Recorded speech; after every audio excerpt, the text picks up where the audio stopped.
Hello, guys. Ryan from Avatar Aquatics. Welcome to the video. If you guys can hear me, or if you guys can't hear me, please let me know. I will go ahead and redo this for you. So today's topic is really going to be about aquascaping. We're going to talk about the equipment, CO2, all that stuff, and the decisions that you go through that you should think about when you actually start aquascaping and you're looking at all the equipment. So before we begin, I wanted to tell you guys a little bit of an update of what I've been doing. And today I just started filming for the Cardinal Tetra breeding project that I'm planning on doing in 2021. I have another project lined up that has to do with the German blue rams that have been showing up on my channel. So throughout 2021, I believe these two projects are going to be keeping me quite busy. So let's get started with talking about aquascaping. Now, this live stream, I'm going to be talking more towards the people who are looking into actually starting an aquascaping tank or something that is a little bit more than just putting a bunch of live plants or putting a bunch of gravel and rainbow decorations in. So if you already have tanks like this, if you already have all the equipment, stick around. I hope that you guys can learn something too. So one of the biggest factors that I think people should consider when they start this aquascaping is what kind of tank should you.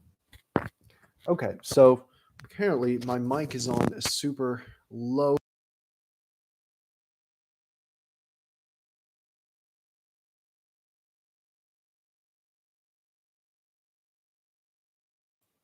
Okay, I'm hoping that this works. If not, I will put in my headset. Actually, let's just do that.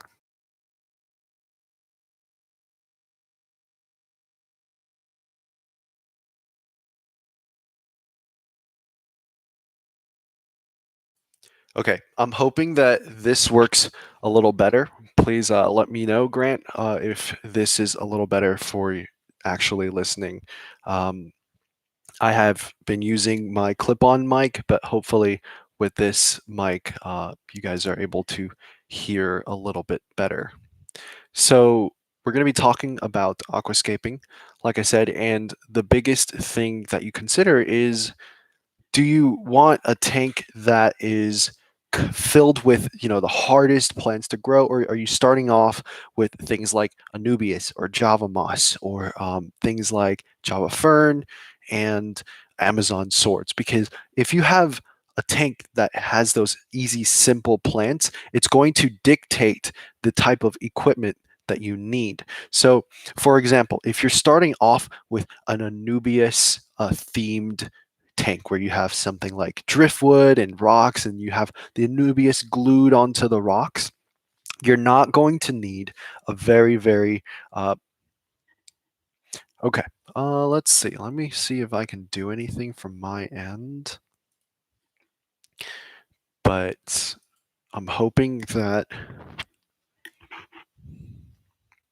it isn't like something that has to do with my actual setup here. Hold on. A little better for actually listening. I have been using my clip-on mic. Okay, so for me at least, if I go through and I'm on with a headset, I can hear it all quite clearly. If I actually like hop into my own stream and check it out, I'm not sure what's going on, but I'm going to try to continue and then hopefully fix the audio in the back or like afterwards when I'm able to actually go in and edit the audio to make it louder. So hang in there for now, Grant. But thank you for coming by and seeing what's up. So so let's start like this. The plants and the things that you keep in the tank ends up dictating the equipment that you need. So when I first start out, I knew for a fact that I wanted to grow a bunch of lush plants. And rather than starting out with sort of the generic dirt, soil, or potting mix, and then with sand cap and doing all of that in terms of like something like the Wallstead method. Okay, hold on. Let me find it.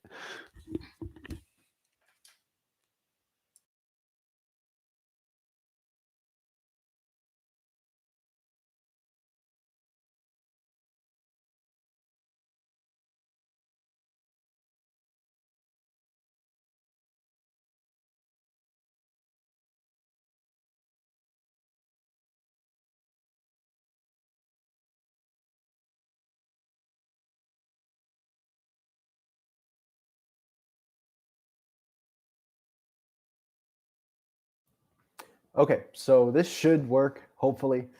Grant, I hope that you're able to hear me. But let's see. What was I talking about? Okay, yeah. So when I first started out, I knew that I wanted things like S. I wanted red plants, things like Ludwigia super red and AR mini, all the Rotala, Atra, all that stuff. But I also knew that I was on a budget. So rather than trying to, work my way up in terms of like equipment, I just waited. I waited, saved up some money. And one of the biggest things that you can do to save money in this hobby is to actually ask around in your local sort of aquarium groups. If you have those nearby, you can look on Facebook or look on the internet.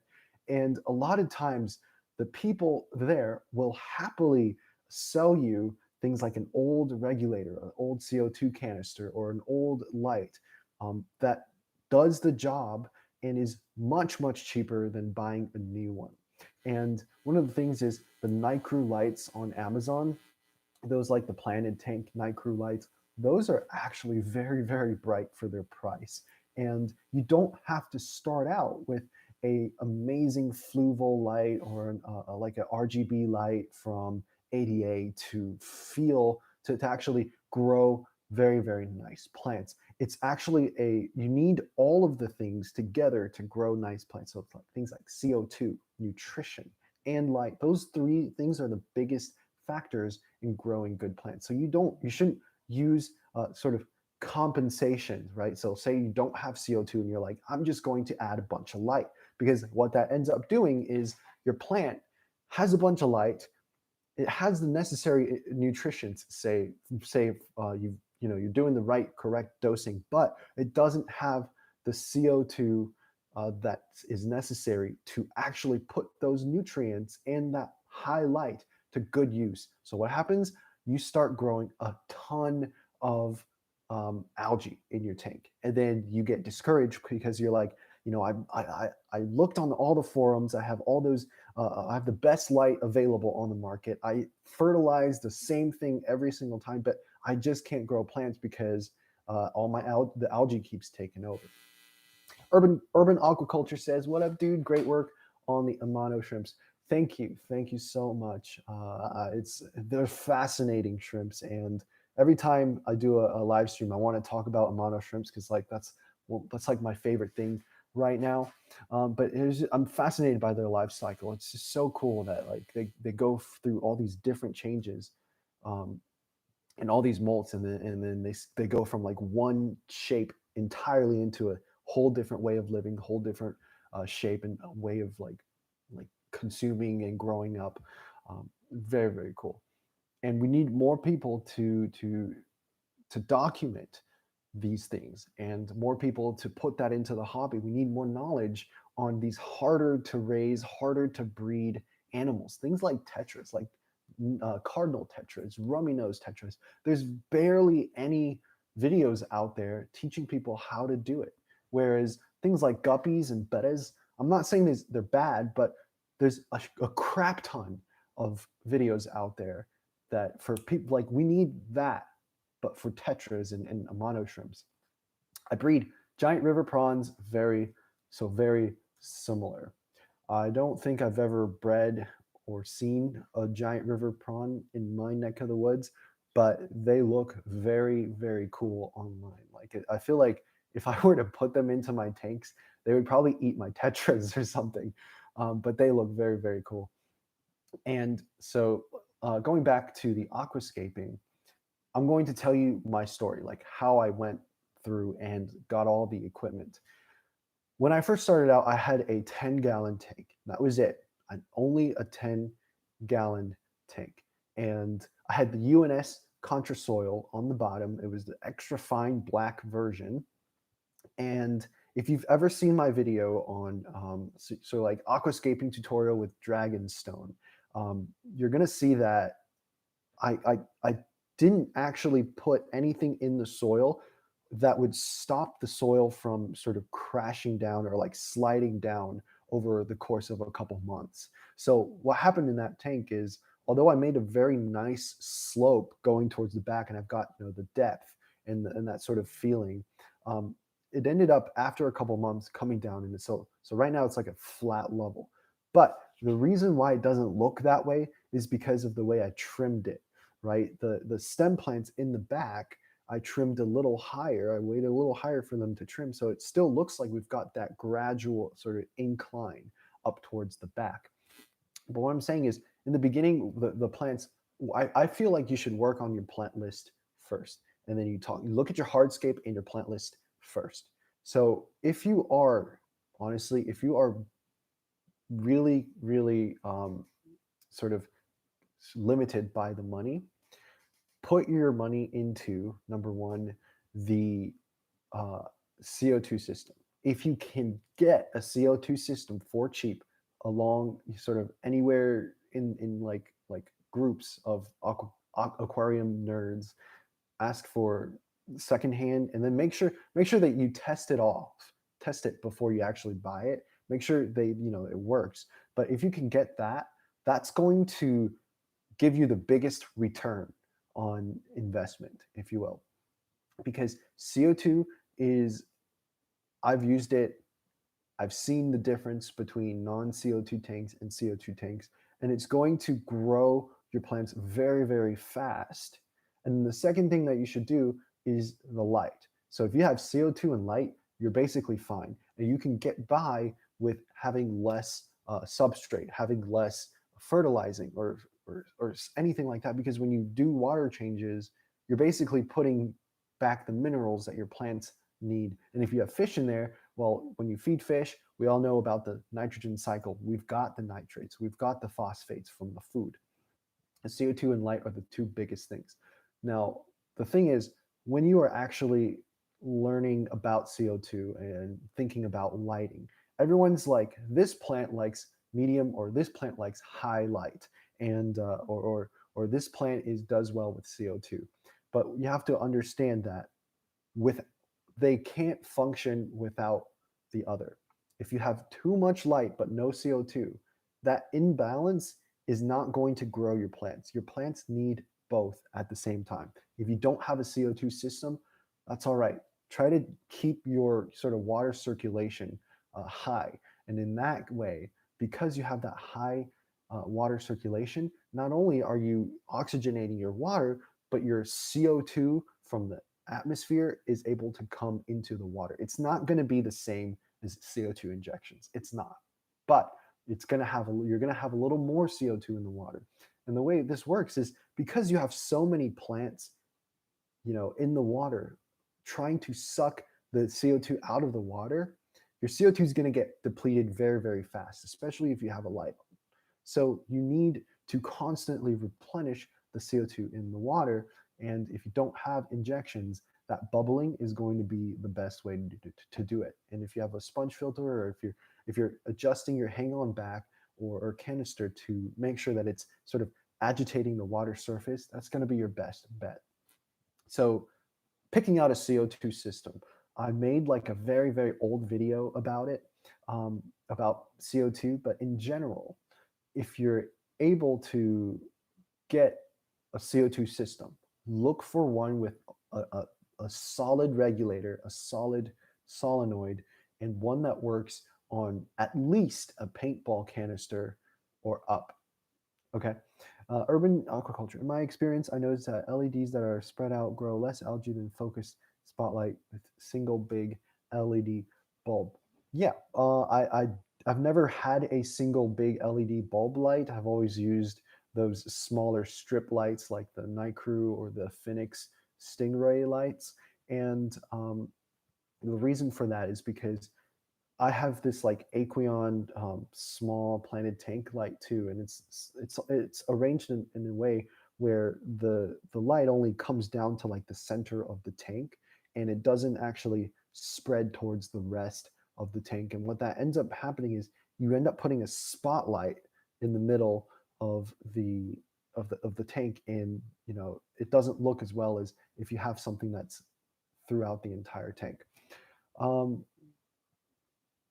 so the thing is with CO2, if you have those like little refills that you get at PetSmart or Petco, where it's like a mini one where it's like a one-time use thing where you puncture it and it comes out. I've heard very, very horrible stories of people who use that. And I'm talking about people who actually like use it and blow up the actual what's that word, the diffuser, and it blows up and like half of the water gets like blown out of the tank, and they immediately lose all of the CO2 inside the canister.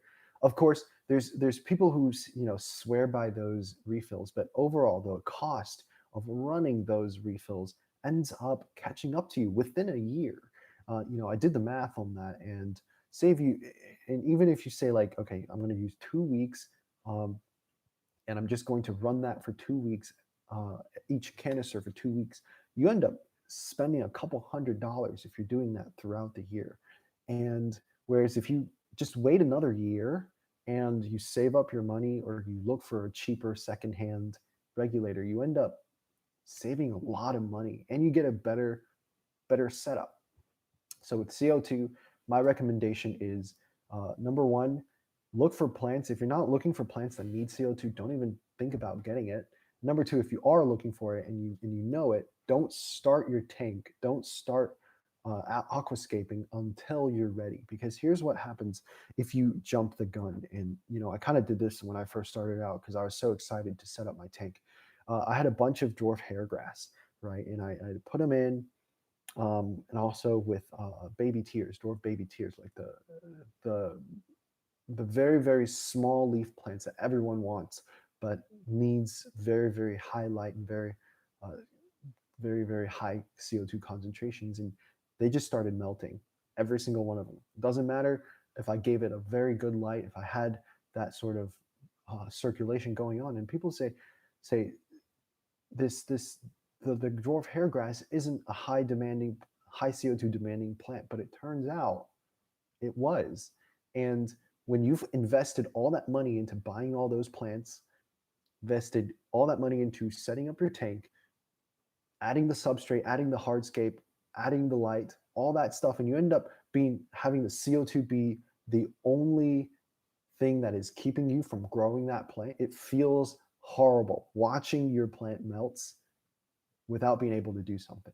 So my advice is, if you do not have the CO2 that you need to grow the plants that you want, hold off on starting that tank. Just hold off. Don't ever do it. Don't make the same mistakes that I did. Urban aquaculture. I think if somebody came up with a really nice DIY CO2 setup kit, they would sell a lot of them. Yeast plus sugar water with a decent regulator setup kind of deal. There are a lot of kits, yeah. So just like what Grant said, there are a lot of kits that already do that. You can get them pretty easily on Amazon. I've never done that because I ended up saving up. Took a while, but I saved up for like a 10-pound CO2 tank, and you can refill those at pretty much any gas company, and or like a home brewery type of store. Let's see. Yeah, so I remember, I think it's every 5 years you have to get your CO2 tank checked, at least in the US. And you have to get that like recertified every 5 years. But, I've had my 10-pound tank I'm putting it on 2 tanks.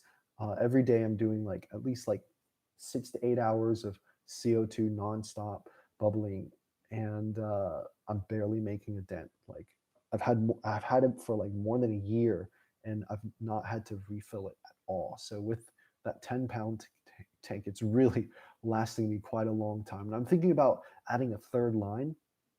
So I'm not. So this channel isn't sponsored by anyone, and so the experiences that I'm saying, like when I'm talking about how I'm buying from this store or something, uh, I'm really telling you guys my experience with this seller. And the store that I got my regulator at is called SR Aquaristic. It's a little bit hard to spell, so I'm going to put in the link to the website in the chat. So this is the store that I got it at. I got the dual stage regulator, and the regulator is cool because they have these CO2 expansion modules that you can get. And the way that works is you can take off part of the regulator and put in another expansion module and just run an extra line through. So you'll have all these bubble counters in the end just on your regulator. And I think it's a little bit more expensive than like obviously a DIY CO2 setup kit, but in the long run, it ends up paying it for itself. And the reason why it's not just sort of expenses, but is because once you have that CO2 and once you have that light, right, you end up growing a lot of plants very, very fast, and you end up having to trim maybe 2-3 weeks every 2-3 weeks, right? And don't even get me started on floating plants. Floating plants are like every week I have to harvest them, put them somewhere, or throw them away. But once you have that, you can start selling your plants. And the way things have worked out is I usually just sell like a package. Depending on how big, how many plants are in the package, it goes anywhere from $10 to 20 or $30. But that over time ends up paying for some of the equipment that you put into it, right? So although it's like a very hefty upfront cost, you end up getting a little bit of return. Whereas if you don't have that CO2, right, you just bought like a very good light, you're not going to get that. CO2 is one of the things that you have to have in order to grow plants fast enough to break even.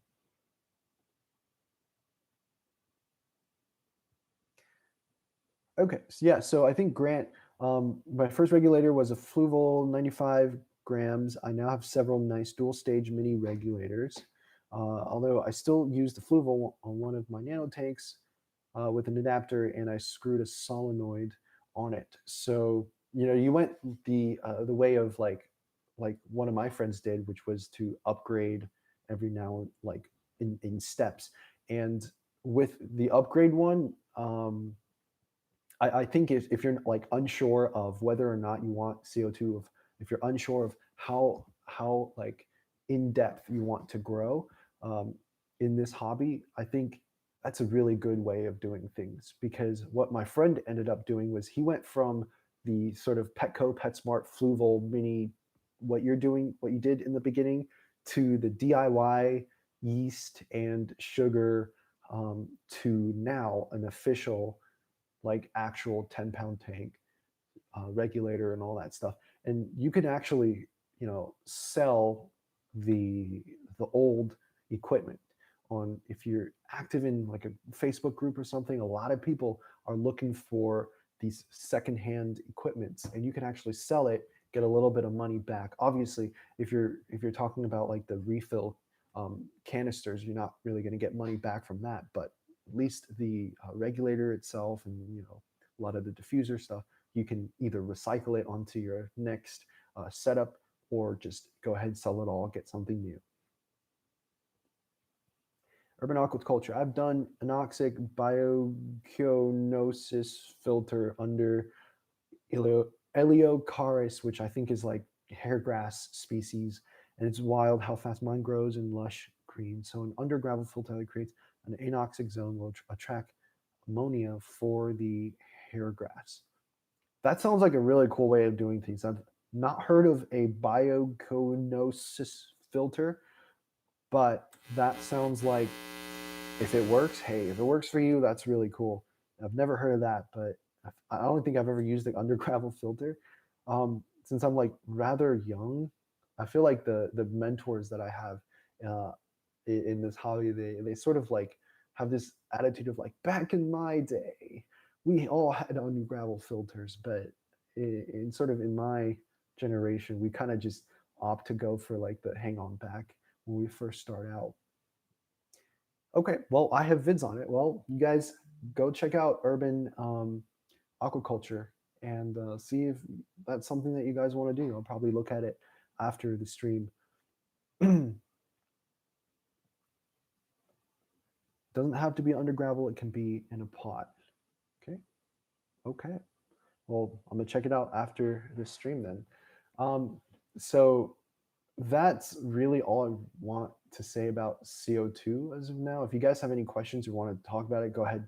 I'll address it, but I don't really have anything like pressing to talk about for CO2 other than you know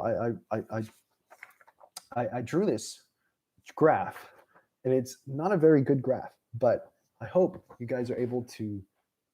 I don't know if it's mirrored or not. There we go. Can you guys read this? Is this like mirrored or not? But oh my god, I mirrored it myself. But this is the intensity concentration on the x-axis, and on the growth is sort of like the rate of growth, or how much is actually. I was right at first. Oh no.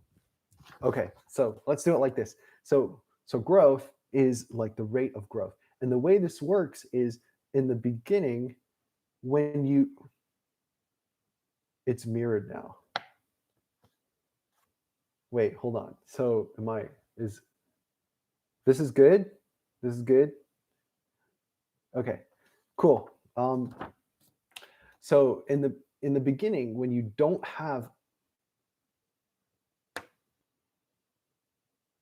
Okay, Grant, you're kind of confusing me. It's you did yes, and then no, it's not. It's good now. Okay, cool. Okay, we're done with that. Okay, thank you. Thank you for letting me know. In the beginning, when you don't have like any extra light or any extra CO2, your plants are doing this, right? Low concentration of light or CO2, low intensity light or CO2. Your growth is not very high. And then as you start adding just a little bit of extra light, a little bit of extra CO2, see how fast that growth jumps. Okay. And you're going to be like, oh my God, it's going so fast. I'm actually noticing the growth. And one of the things is I always take a picture every week to see how fast my plants are growing. But you're going to notice a lot of growth in the very beginning.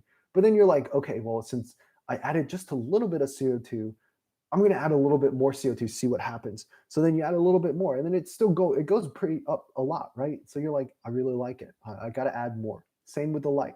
So then you buy this like very hundreds of dollars light. You buy a great CO2 regulator and setup, and then you realize like, that really high light really did not give me that big of a return, right? And that's because plants are biological things. They're limited by their anatomy, by the cells themselves. So my point is, if you are able to add just a little bit of extra light, right? Something like a Phoenix Stingray that Corey from Aquarium Co-op recommends, and which I've used. And by the way, I used both the Phoenix 1 and 2, and I'll be honest, like the Phoenix 1 to me worked a little better. The Phoenix 2 is bright. It's very bright. It's brighter than the first one, but the trade-off is it actually grew a ton of algae. I don't know if it's my photo period or just how close I have it to the tank, but I have a 20-gallon long with the Phoenix Stingray 2 and the Phoenix Stingray 1 on the 10-gallon. And the 10-gallon and the 20-gallon are the same height, okay? So the Phoenix Stingray 2 on this 20-gallon actually grew a ton more algae than the Phoenix Stingray 1. And in terms of the actual plant growth, they were about equal. So my suspicion is that I actually kind of did, I'm actually over here where I increased the intensity of the light by a lot, but the growth doesn't change at all. The growth rate doesn't change at all because I've already hit like the max cap. Now, I will say, if I were to add like 2 stingrays or 2 Phoenix lights or 2 Night Crew lights or something, it will turn your Rotala Atra from a bronze, deep bronze color to a very nice red color. That's sort of the difference. You're going to have a ton of algae, but hey, at least your red plants will be very, very red, right? Um, and so when people think about lights and CO2, know that you cannot think of them by themselves. You have to think about them together. Um, I don't know what else I was going to talk about on the stream. I've kind of already forgotten. If you guys have anything that you want to talk about, let me know. But for now, I'm going to tell you about my cardinal breeding project. And essentially, I really ran into kind of the same problem that I had when I first started to want to breed the Amano shrimp, which was there's really not that much information out there on breeding the cardinal tetra. And I think from like Mark's Aquatics, he had like a 40-some-minute video on breeding the cardinal tetras. But overall, if you look on YouTube or you look at blogs and forums and these like those like very, very copy and paste articles online on these like pet fish websites, it's always going to be like they say the same thing in very vague terms. Like, okay, you need soft water, you need low pH, you need low light, but no one's really done like a very big documentary through it, except for maybe Mark's Aquatics. So what I wanted to do was do the same thing with the Amano shrimps that I did, which is to start off initially come tell you guys about how I'm sort of tackling this project. So I think for part one is going to be about like me setting up what I hear other people have done, and I'm just going to post that first. So currently, since you guys are on the live stream, I'll tell you, but currently I got my cardinals to lay eggs, but the eggs were infertile and I couldn't find any viable eggs. So what I'm going to do is try again. I'm going to give them a bigger space. And, just like with young German blue rams and angelfish, you realize that fish also have this problem where the young ones don't breed very much or very well. They are a little inexperienced, and you really need to give them the opportunity to breed multiple times in order for them to increase their yields. So happy fin and nature. Finding the balance is the key, and there are no shortcuts as per my experience. It's all about trial and error. So I think that is very important, especially when it comes to algae. One of the biggest, most popular videos on my channel is this banishing algae with hydrogen peroxide, and that video racked up a ton of views. And in that video, I talked about how a lot of times you're finicking with all these lights and fertilizers, and you really need like a hard reset button. And I believe that is still true to this day. The thing is, if I could make another video on algae, I would talk a little bit more about, so what happens if you use the hydrogen peroxide and it ends up working, but immediately after you start growing more algae. So here's what I would do. Number one, I would stop the fertilized dosing, okay? Because most likely, if I already have fish in there or shrimps or something, you're gonna have enough nitrates and phosphates, and you're not gonna need any more, especially if you're growing algae. Number two is I would decrease the light. But by decreasing the light, I don't mean that I'm going to decrease the light cycle. I'm going to I'm going to increase the light's distance from my plants. Okay, the intensity of the light, not how long the photo period is. Because Plants, believe it or not, plants have hormones too, and they respond to the photo period. You can change the photo period and make your plants do things, right? Sometimes if you're in the summer, how do plants know that it's time to bloom? Or how do plants know it's time to have flowers? It's because they sense that the summer has increased the length of day, right? Same thing with when do plants or trees know that it's time to go into hibernation? The length of light per day decreases, and also the temperature, right? So the first thing that you need to do is decrease the light. That's going to, number one, make your plants want to grow more and grow higher to see it. But number two, it's going to stop the algae's growth. Okay, it's going to stop them or slow them down at least. Second thing is do a water change. Most likely you're going to have excess nutrients on top of the highlights if you've already gotten to the stage where you notice that all of your plants are covered in algae. And the third thing is, this is going to sound weird, but I do a big trim. I'm going to trim out as much of the algae as I can. I'm going to clean off all the algae as I can. And then I'm going to dose the hydrogen peroxide. I'm going to ensure that I have an algae eating crew. So things like mono shrimps, bristlenose plecos.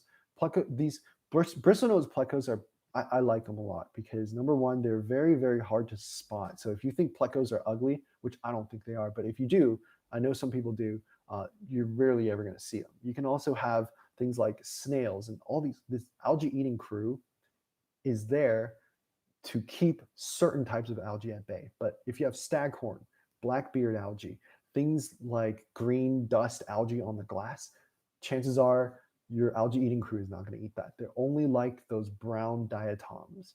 Okay. So the reason why when you have algae eating crews you don't really see the brown diatoms is, number one, they eat them all. And number two, the brown algae actually get outcompeted by the green ones, right? So those like green dust algae usually tends to, settle on the same places like glass or rocks, and they will outcompete and drive out the brown algae. And we're essentially using the plants to do the same principle. We're going to try to outcompete the green algae. But I'm going to tell you right now, like no matter what you do, you're going to have green dust algae. You're going to have a little bit of algae in your tank. So that's where we try to decrease the light in the beginning, stop that algae from growing, make sure that the plants have enough to recover. Okay. Now, finding the balance. Okay, urban agriculture. Yeah, amazing how precious we have to be in tanks to select versus how in nature stuff seems so variable.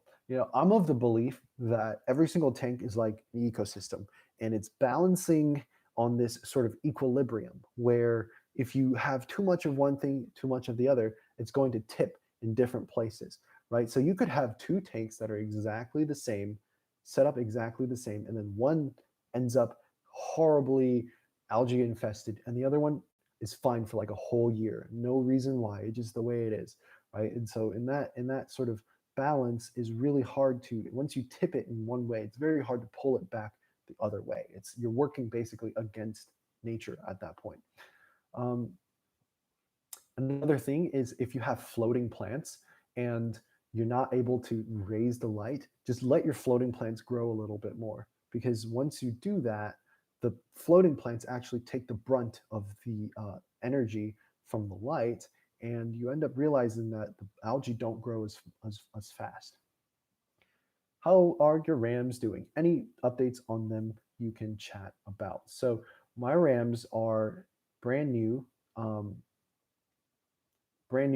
like not brand new. What am I saying? Are very young rams. And after I filmed the rams laying eggs, the day after they ate all the eggs. And then on the live stream one where I actually live streamed them laying the eggs, I pulled it because I was like, okay, well, since they ate the last one, this pair it was another pair laying the eggs, by the way. So I had the unboxing video where one pair was laying the eggs in the substrate itself in the contra soil, and then the live stream one, they were laying it on a rock. So I pulled the rock out, I bubbled it with methylene blue, but none of those eggs ended up hatching. So then the next time that they laid, and that same pair laid eggs, I was like, okay, well, since I pulled that pair's eggs last time, I'm gonna let it stay in the tank.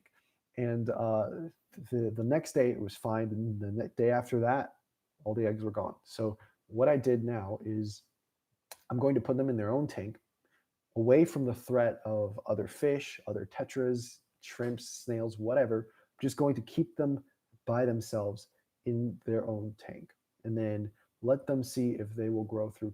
Because I was like really concerned in the very beginning that my rams were eating their eggs, or that the eggs weren't hatching out. But after speaking with a lot of the people from my aquarium society about rams, and also having like exposure to similar fish like angelfish in the past, I knew that younger couples, younger pairs of rams and cichlids in general, they tend to not be as experienced parents, and they would a lot of times eat their eggs or not fertilize the eggs correctly. So, Grant, the truth is, the Rams are eating their eggs. The update is I'm trying my best to make sure that I can hatch out the eggs. I've got the brine shrimp ready. I've got all that, the infusoria ready. So all I really need right now is for to keep trying, make sure my pairs are fine. I have two pairs, and I think one of the other pair is getting ready to lay eggs. I see them sort of cleaning their go-to spot every now and then. So for this one, I'm thinking about letting them sort of take care of that of the clutch one more time, and if that doesn't work, then I'm going to pull it and try to hatch it out myself. Need to be careful while dosing H2O2. I killed tons of my cherry shrimps within a few hours initially when I tried. Yeah, so with H2O2, I've never had a problem with dosing. I do know people who are like, I killed a bunch of my plants, I killed a bunch of my shrimp, just like you. But that was like after I put in the video, and I decided to leave the video up because for the majority of people that I talked to, the H2O2 did not do that. Um, the other thing that you can try is Flourish Excel. So the Excel does a similar thing to the H2O2. It's marketed as like a carbon supplement, so like a CO2 alternative. But what I've found a really good use for is to kill algae.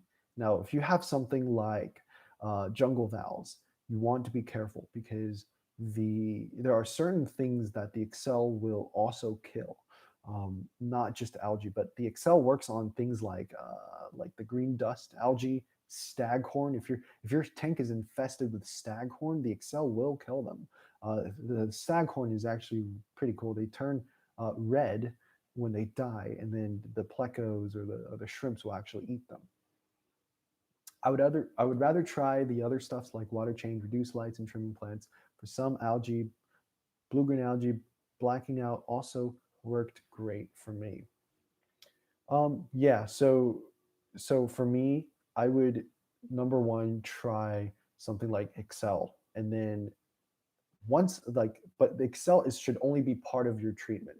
Like you said, the water change, reducing lights, and everything is is is is is is like very is like what's going to keep the algae away, right? You can kill the algae now, but they're always going to come back because every time you do a water change, every time you add more plants or add more water in, you're going to be introducing those spores, right? And there's going to be places where the water circulation isn't as good, where the Excel's not going to reach, or in the substrate itself where the algae spores are, and you're going to need to do more than just Excel or H2O2 to kill them all. Grant says, I think you should just be patient with it. Like you said, they are young, focus on getting them to grow up big and healthy. Then as they age, they will figure out how to breed. Yeah, so I agree with that. Same thing happened with my angels and my bettas when I was younger, when I was breeding bettas. The first, sometimes you just get these amazing fish parents where whatever they do, it's like whatever you do, the male's beta is always going to take care of his fry, and you're just like, I hope to God I never lose this male or this female, and they just work. Everything just works. And you're going to get like the other betas where you're just like, you are a horrible father. Like, I see all your eggs scattered on the ground. You're not even paying attention to them. And, and you know, either the fish gets it through experience or the fish doesn't. And you're just going to have to wait. Um, for me, I would like to get them to raise the eggs in the fry themselves and just supplement with, you know, baby brine shrimp every now and then to feed the babies, because I feel like seeing that sort of parental care in your fish tanks from a fish is one of the coolest things, and also it makes really good YouTube footage. But seeing those, like the back then when I was like breeding angels, seeing the angels sort of herd their babies around, it's just, I could sit there and just watch a fish take care of its babies for hours and hours and hours. I can forget about my homework, I can forget about all the stresses in my life, and I'll just sit there and I'll just watch these angels take care of their babies. It's one of the coolest things about this hobby. It doesn't sound uncommon for them to take some time to get it right. The longer they are in there and more comfortable they get and bigger it will happen. Yeah, I'm just trying to remove as much stressors as possible, like other fish, shrimp or whatever. I don't even know if like things like Amano shrimps will eat eggs, but I heard that someone else felt like the snails, like the bladder snails, the pond snails, those pet snails that is like rampant in all my tanks are eating eggs, but I've never seen that happen. Who knows? Okay, happy fins and nature. I must say your Amano shrimp breeding video is super awesome. Well, thank you. So much detailed information. No other video or YouTube covers all the smallest information which you mentioned. I assume you're talking about like the millions of videos I put about Amano shrimps over the past couple of months. They are it's just it's a cool thing. The other thing is, if happy fin and fish, I'm sorry, happy fins and nature, if you are interested in breeding Amano shrimps, my biggest advice is, number one, keep the water clean. You should be at pretty much zero nitrates and nitrites if you're doing water changes every couple days, like I suggested. Number two is food. You're going to need algae, you're going to need phytoplankton, and you're going to need something like crushed fish food, fish flakes for when they're a little bit older. And you can get Hikari first bites. There was a subscriber that emailed me and talked. We talked through the process. He ended up getting like 300 plus shrimps to morph out and go back into his freshwater tanks, like the first time we tried it. But um, the thing is, he did a lot of water changes, and I know for a fact that he kept his water very, very clean. Um, and that's how you succeed. Clean water, good food. Those are the two biggest things. Um, Conflict of interest, of course, between wanting a no algae pretty tank and a healthy natural tank is interesting to me. Yeah, like when I watch a lot of the green aqua videos, and I think all of their tanks are just absolutely beautiful, beautiful works of art. And I'm just like, if I have the ability to make one of those tanks in my life, like somehow go to their level, I would be so like, why even go to school anymore? At that point, I'll just like, do contracts, right, and make aquariums at that point. Like, it's so cool. But you're gonna notice that they do a lot of things to ensure that although it looks natural, a lot of the natural processes that are happening in a tank, like the conversion of of sort of chemicals in there, is getting stopped by all those water changes that they're doing. And part of that is the algae, right? The algae is there to suck up and use up all the excess nutrients. For me, I kind of like having a little bit of algae. It makes a lot of my plants fuzzy and it looks cool, especially when the shrimps are on the plants and they're picking their way through the algae. I think it looks really cool. So I personally don't mind a little bit of algae in my tanks. I will say though, if you have too much tanks, or too much algae, it does like kind of look bad, especially if you're like trimming your plants and selling the packages. You want to make sure that they're as algae free as possible. So yeah, it's a balance. It depends. If you have multiple tanks, you can always do one like natural tank, um, like a Wallstead method tank, and then do like another sort of high tech, no algae, tons of water change tank. Um, for me though, I don't have the space or the desire to do like RO water and then remineralize it with GH plus stuff like that. I just use my tap water. Um, and a dechlorinator when I do water changes. It's fine because my water is pretty soft where I am, and it's not like ideal for breeding tetras, but it's ideal for soft water fish. Like you can keep tetras, you can keep German blue rams. I get about like 25 to 75 parts per million water coming out of the GH, coming out of the tap. And I think sometimes people use like DGH, which is like the if you have like a liquid drop test, this is what you'll probably see. Um, I'm gonna see what that is. Like, what is 25 parts per million compared to D? Oh, it's 1.5. Like drops, and then 75 parts per million is 4.5. So I'm 1.5 to 4.5 GH.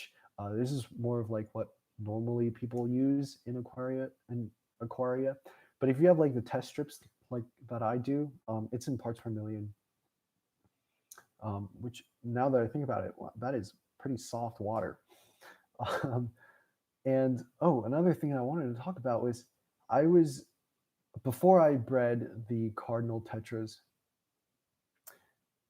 All right, well, urban aquaculture. Thank you so much for stopping by.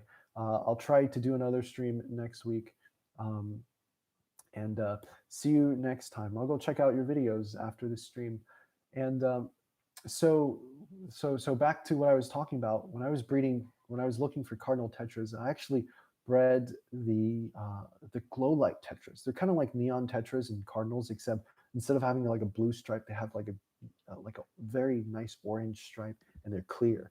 Um, but those tetras also bred for me in 100% rainwater, and I think you really have to start with 100% rainwater to breed the tetras. I don't think I've ever seen I've seen breeding behavior with these glow lights in my normal community tank, but I've never seen eggs. But as soon as I put them into the tank with 100% fresh rainwater, they ended up breeding for me, I think, on the second day that they were in there. So for me, I think the rainwater plus the peat and the low pH is what's really, really important to breed these tetras. And it sucks because I feel like Marks Aquatics is the only guy on YouTube that is doing these full length tetra or tutorials on breeding. And it doesn't make sense to me because, like, yeah, I understand a lot of YouTubers are in it to make money. And to be honest, what makes money are these like 11 to 15-minute videos with all the juicy bits sort of taken out, and they condense it all, and then they show you this amazing, amazing project in 11 minutes. But the fact of the matter is, to breed something as sort of experienced as or as hard as tetras, you need to really think about all the considerations before you do it.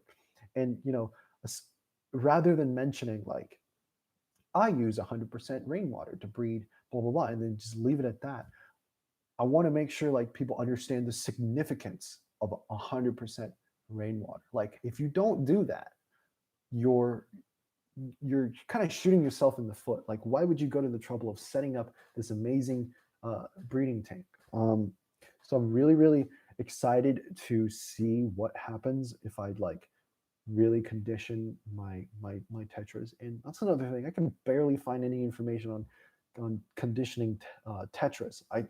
Everyone's just like, feed food that are alive. Daphnia, all that stuff. But like, how much to feed?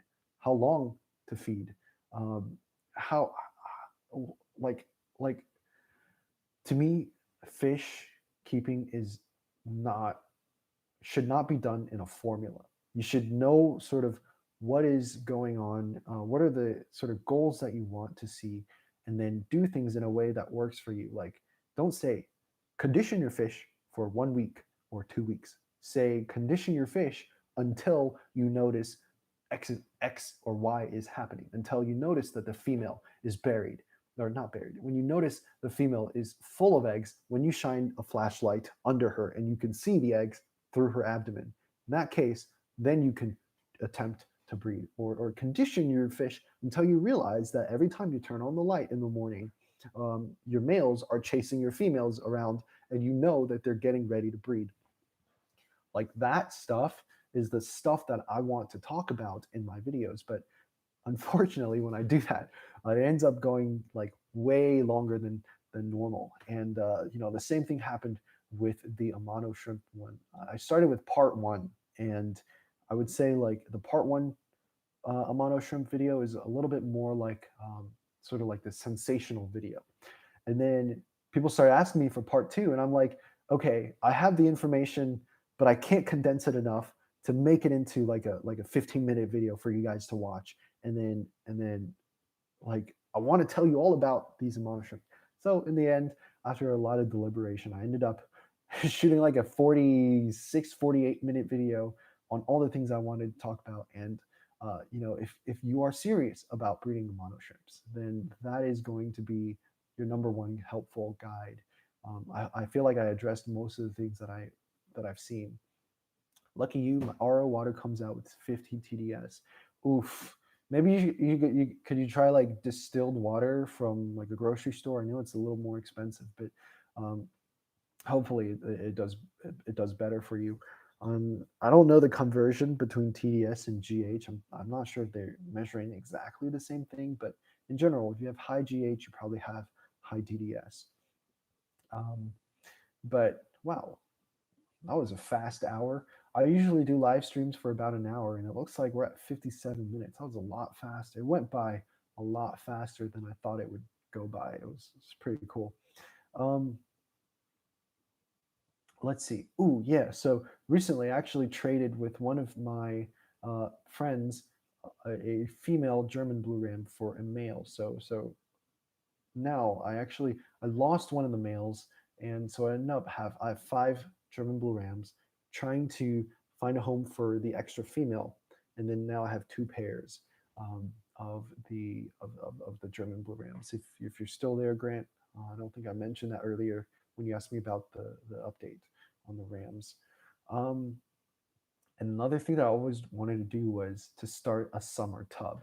And I'm probably going to make some more videos about it. I have a 40-gallon sort of like stock tank. I think it's like a Tough Stuff. It's one of those like really, really like big farm equipment type of stores. I think it was like Tractor Supply that I got it from. But I'm I'm looking to try to put more fish in there over the summer. I want to breed some fish in there. Open to suggestions. Right now, I think I'm probably going to settle for some mountain minnows. I don't think I want any goldfish in a 40-gallon or any guppies. I've had a lot of guppies before, and I just can't bring myself to cull guppies. Like I just don't. I just don't want to cull guppies.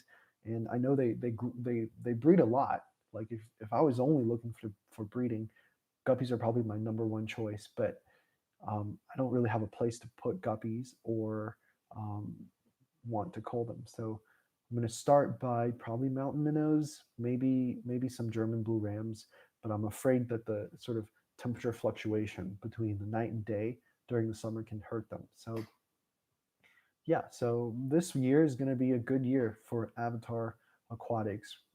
I hope that I'm able to provide you guys with good content on and informational content on cardinals and rams and even starting off my pond. And I'm happy that you guys are here.